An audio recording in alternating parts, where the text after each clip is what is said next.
Just close your eyes.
Come closer.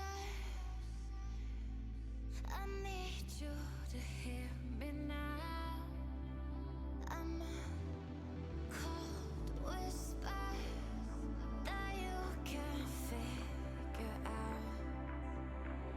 It's written on my face. You'll notice that I'm just as afraid. These scars I can't erase, so I need you to know. That's who I am. It's who I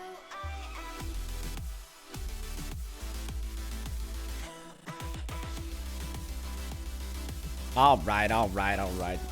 Cut it off.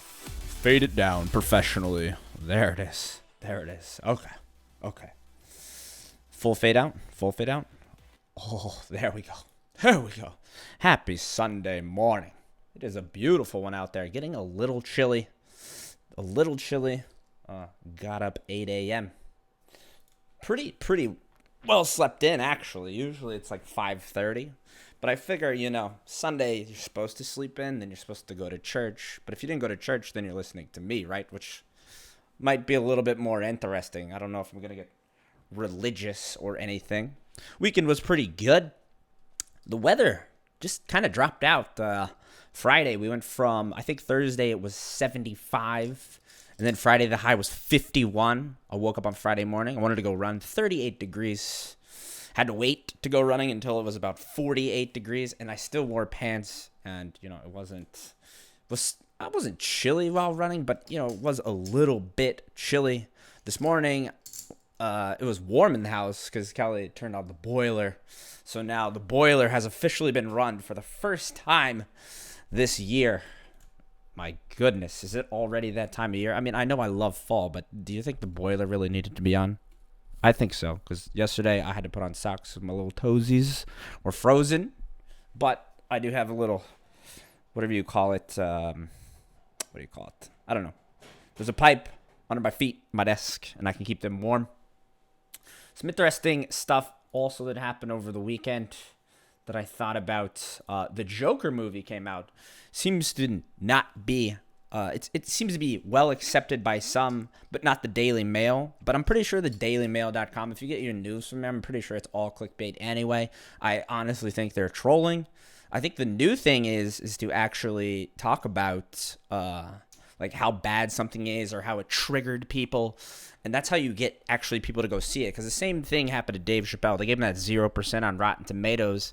And then all of a sudden, his special went through the roof. I'm sure it made him lots of money. So maybe the Daily Mail is in on this shit. Because they are the ones that also wrote the article about Dave Chappelle. Don't watch it. It's offensive. It's triggering millennials. I mean, I'm pretty sure that people like to trigger millennials, though. It's pretty interesting. So I'm going to go through this article a little bit, read some of the tweets that people talked about on this movie. Also, this movie made $39.9 million on opening day. $39.9 million on Friday. Seems like it's pretty efficient to me. It says it's on track to do a $92 million weekend if this keeps happening. Now, they've put the cops out at the movie theaters because apparently when people start complaining about stuff, who is messaging me? Hold, please. Oh, yeah. All right, anyway. Sorry, I didn't mean to interrupt myself there. But this is triggering millennials, so they've been having cops at movie theaters, which is interesting. I mean, there has been some times, obviously, of, what was that, Vegas, maybe Colorado. I think we had a couple of, mass shootings there. And so they think the movie's disturbing, trigger millennials, so they've, put the cops outside. Quite interesting. But let's I mean, it's just a movie at the end of the day. I mean, the Batman movies have always been kind of dark. I don't understand why anyone would think that the Joker would be any different, especially when played by kind of an odd guy, Joaquin Phoenix, very well-respected actor, but he's kind of like a dark Johnny Depp, as in, he's very, very dark and very, very interesting, and I assume that he poured himself into this role. He usually does a great job on that kind of stuff. So anyway, that's besides the point. Let's read the tweets. I walked out of this movie, #Joker. Ban this movie. It's a psychological approach on the mind. I was rooting for him until shit got real. Now that seems like a troll Twitter. I mean, that seems like a really, I don't know if they actually want the movie banned. People are misinterpreting it. It is the internet. It does happen. Sarcasm doesn't come through too well. Would have walked out of the Joker after an hour if the missus would have let me. #don't do it, folks. Well, that guy just sounds like a beta bitch. I mean, the girl didn't want to leave, and he did. Yeah. Yep. He's a beta. We're just gonna chalk that one up as a pussy. White dude next to me walked out of Joker in the last few minutes of the movie. Had me a little shook, not gonna lie. I mean, I don't see anything wrong with this tweet either. I don't see how this is jumping to the conclusion that this is something we shouldn't be watching. Let's see what else we got. There's one more. I never walked out of a movie, but with Joker, I came very close. I mean, this is, at this point, just wanting to be part of the conversation. Now, these people probably don't have too many followers. We literally have a tweet that was 10 hours old, no likes, no retweets. Another tweet that has 1 like, 4 comments. Another tweet that's 6 hours old, no likes, no retweets. And then we have one that has 7 likes and 2 comments, but no retweets. So again, the Daily Mail, if you're getting your news from them, they're probably just looking for clickbait, especially since when they put stuff up, they always kind of do this thing. Here, let me show you what we got going on over here. So yeah, they usually, and then they just hit it in bullet points because they know that no one's actually going to read anything that's below this at all. They're just going to ignore it completely because that's what people do. Look, 181,000 shares, 4.4K comments, and people probably didn't make it past this. It's triggering. Yeah, the movie is doing very well. Don't be fooled by the Daily Mail. Now, I know last week we did talk about someone throwing up the OK sign. Now, this dude in Universal turned it around like this, which back in my day meant asshole. But I guess that feels more like white power if you do it like this than this. Right? I guess so. I don't really know. I think this just means asshole.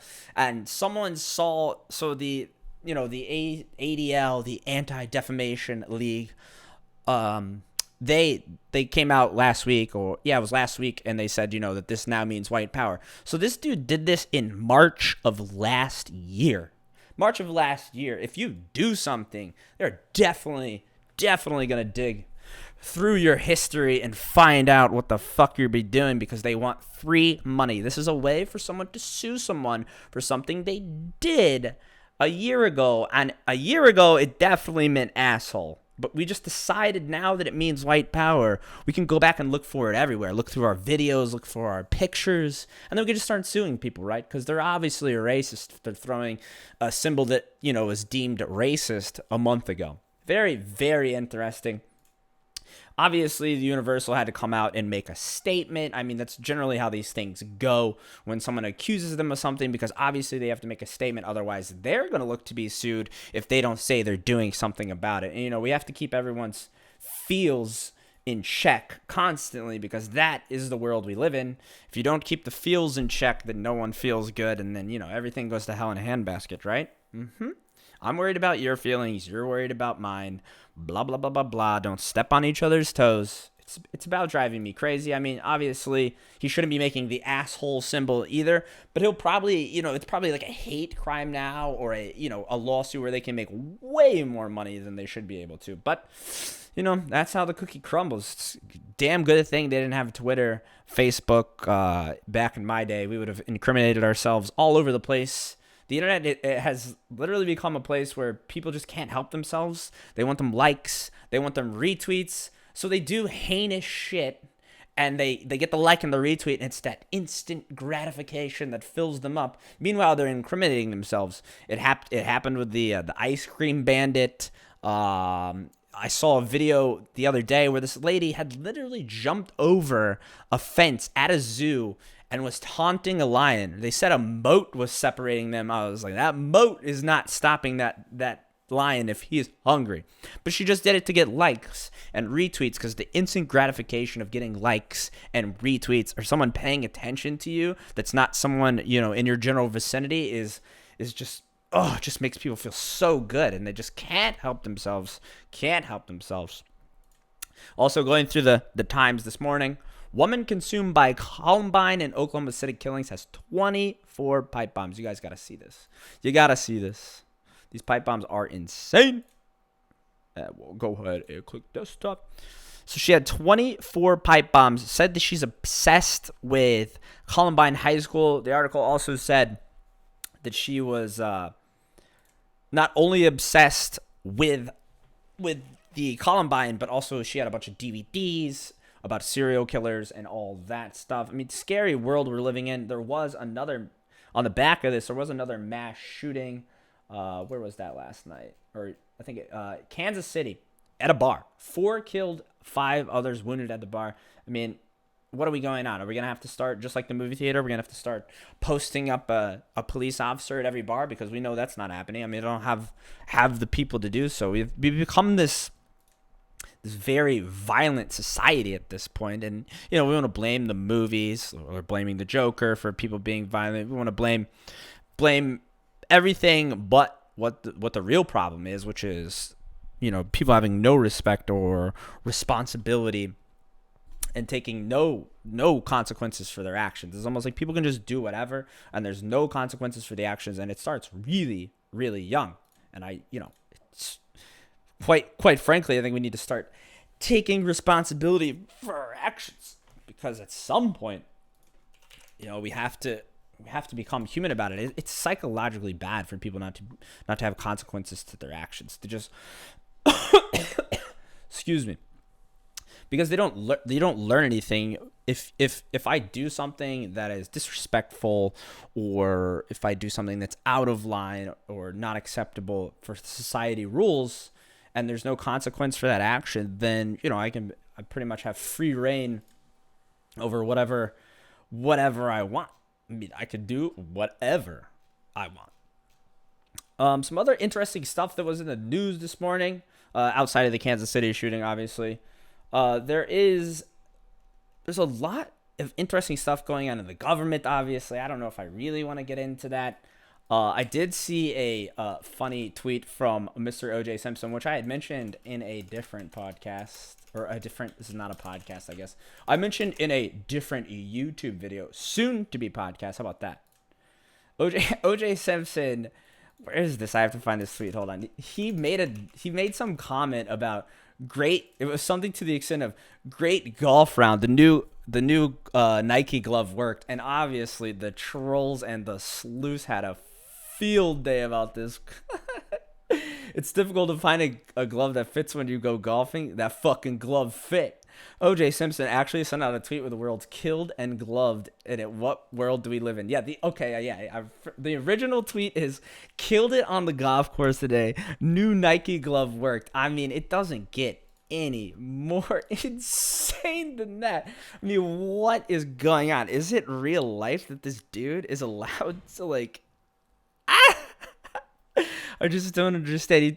He tweets out that he killed it and the glove fit. I mean, holy shit. He has to be trolling, right? He has to be aware of the scenario, but maybe he's actually just really dumb. I mean, he's not ever come off as a smart person. So maybe he doesn't even realize what he said in that tweet, but that is pure gold. Like, you have Nike here for the comments. Like, that's everybody. The first retweet is here for the comments. I mean, people are definitely going to be there for the comments because OJ Simpson his Twitter account is gold. And, you know, if we play some of his, I was wishing, where was that? Some of his tweets are just insane. That was one of the better ones. I mean, I saw him when he first joined Twitter. He had knife emojis going on. He was sending the people, threatening them already. And I was like, how long is this going to last? Is he going to eventually, gonna do something bad, or eventually gonna be held accountable for these tweets? Because I know it's over the internet, and I know that, you know, a lot gets lost in translation.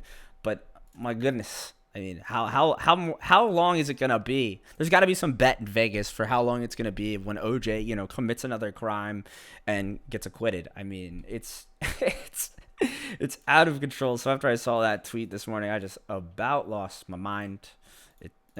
Like I told you before, you need to be following people like OJ Simpson. Don't follow Trump. Read it, but don't follow it, because you don't want you don't want your friends to think that you're too crazy.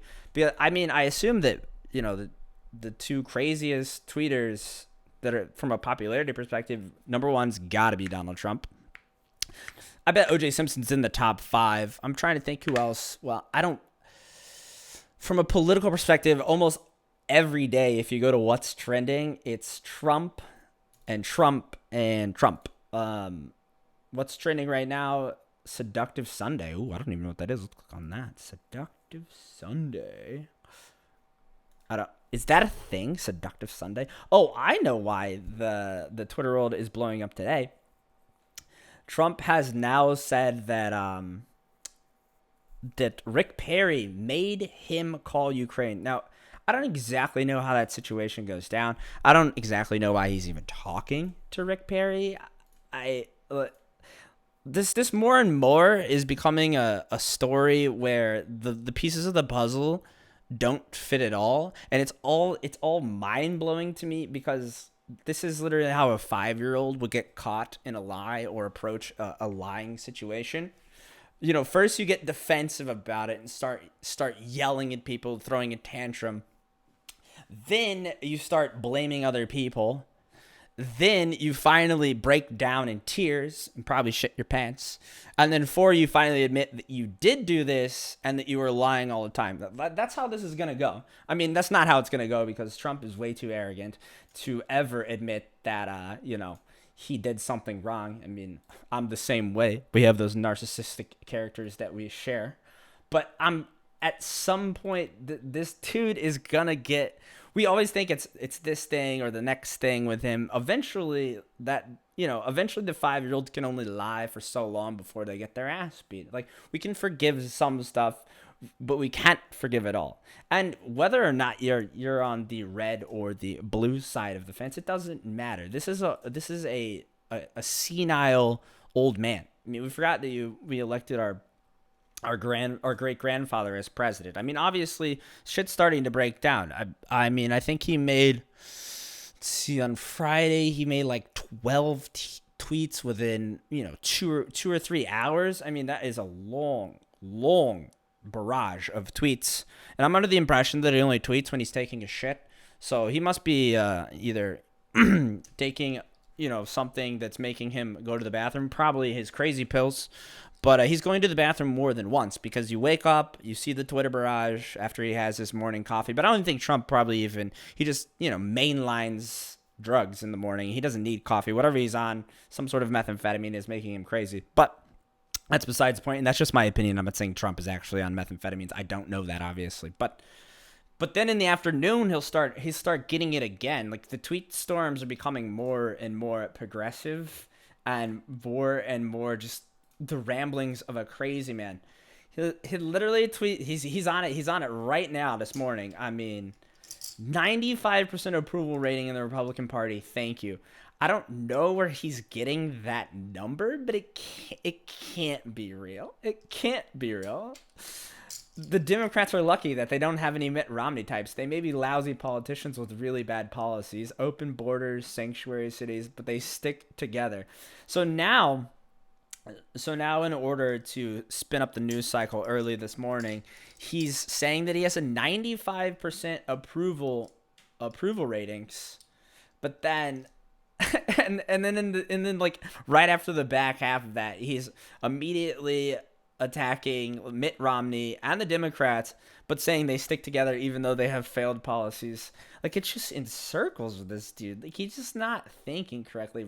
And like I said, regardless of what side of the fence you're on, it's ramblings of a madman.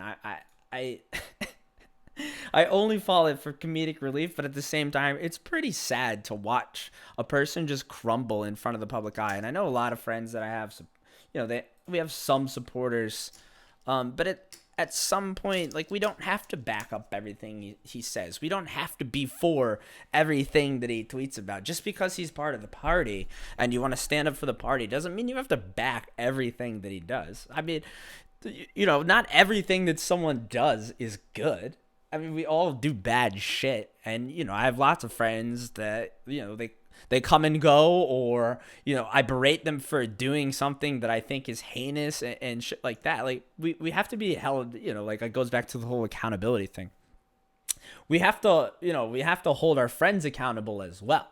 So at what point, and I think a lot of Republicans are starting to jump ship, in my opinion, because they are realizing, we can't let this guy just go insane. We can't back everything he says, because he's a loose cannon sometimes on the press conferences. He just loses his shit and starts yelling and pointing. He started yelling at the president from Finland. He's blaming Rick Perry. It's like, you guys don't have to support that. It's not once you hit the red button or the blue button, you have to be all in for everybody. And I think that's a problem with the society as well. We don't even take the time to look at the gray area, because most people live in a gray world. They don't live in a black and white world or a red and blue world. Most of us live somewhere in a green world politically, and then there's gray to every scenario. So I think too often we associate ourselves with or we identify as one thing, but really we're all, kind of chameleons in the mix. And we got to stop drawing lines in the sand based on red or blue. At the end of the day, it's the same fucking party anyway. They aren't here for you. They're here for money. That's what happens. Money. So if you think that by clicking red or clicking blue that person is all in for you, that's an insane thinking. So if they're not all in for us, why are we all in for them? That's I guess that's how I have always felt, but it's hard when the media is reporting from a red and blue or a black and white side. It's hard to be caught in that gray area. And you got to try to be a champion. You got to try to get people to stop thinking in red and blue, or the Democrats did this, or the Republicans did this. I mean, the pointing finger thing, it's literally childish behavior. When we were in high school, junior high, that's what we did. We blamed each other, or so-and-so did this, and so-and-so did that. We got to get out of that. We got to start being champions for a gray world. I know that sounds not attractive, but at the same time, we got to sit in the middle where the rest of us sit. And the best thing you can do is stop, watching the 24-hour news cycle. Those are the ones that are putting these ideas in people's heads and that's why they think that life is blue or red, but subconsciously they know they don't live in a blue and red and a black and white world. I think most people do anyway. I know that most of the people I talk to, because I've always tried to get down to the middle of this phenomenon of red and blue, black and white.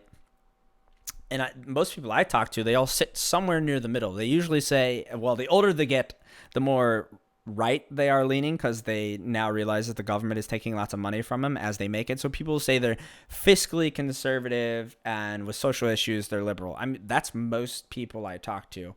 I know a couple hardcore liberals, I know a couple hardcore Republicans, but most of the people come down to the middle.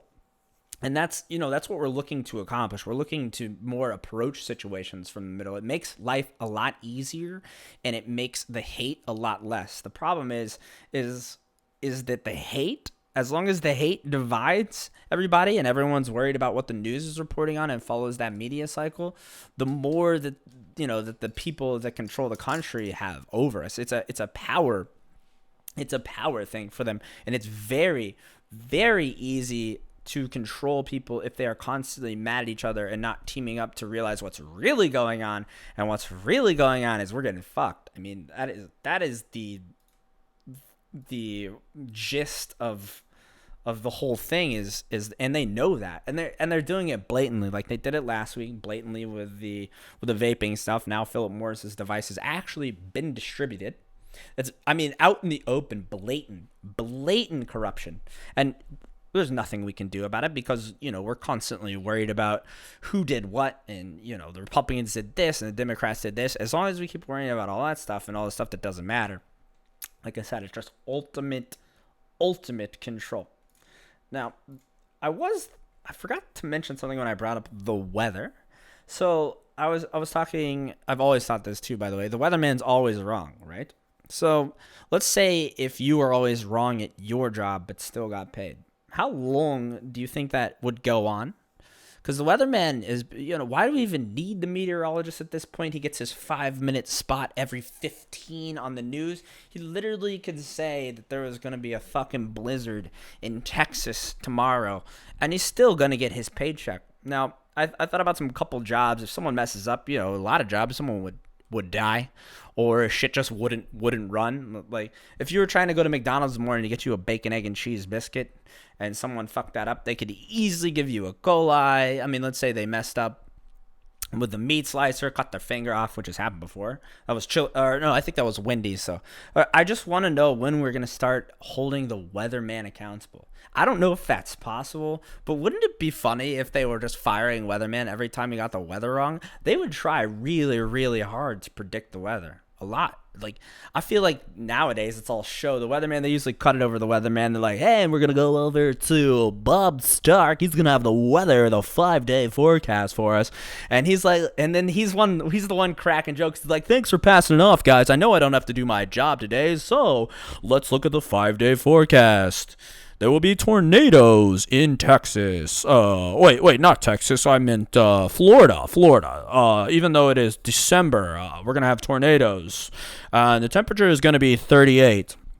We wake up the next day, it's fucking 75 with the sun out, and you're like, fuck that weatherman. He doesn't know what the hell he's talking about, but guess what? He still gets to go to work. He's still going to get paid.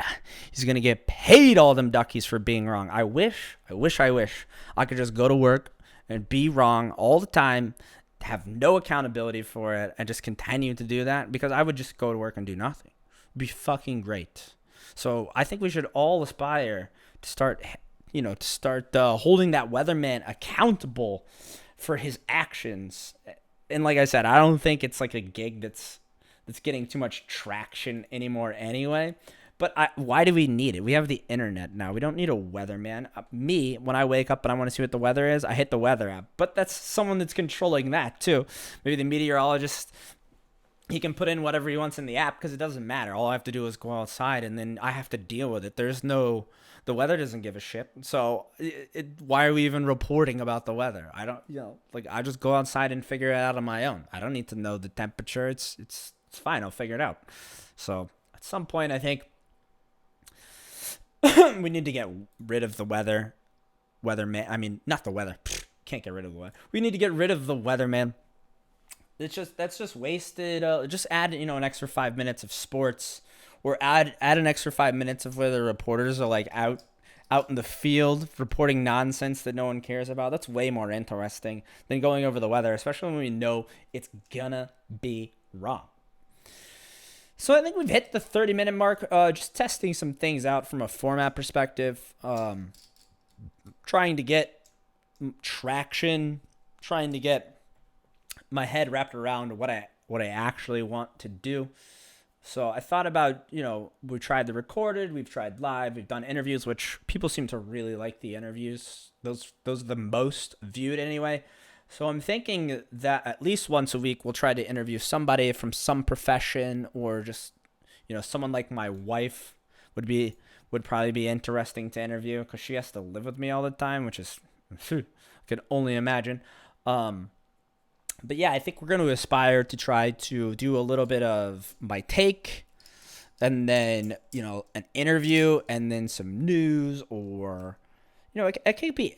I guess that's how I aspire the format to look like. But until I get there, I don't know if it's going to be a live thing or a recorded thing. And now I know the interviews are always going to be live. That's a very easy thing to take care of live, especially when you know approximately how it's going to go.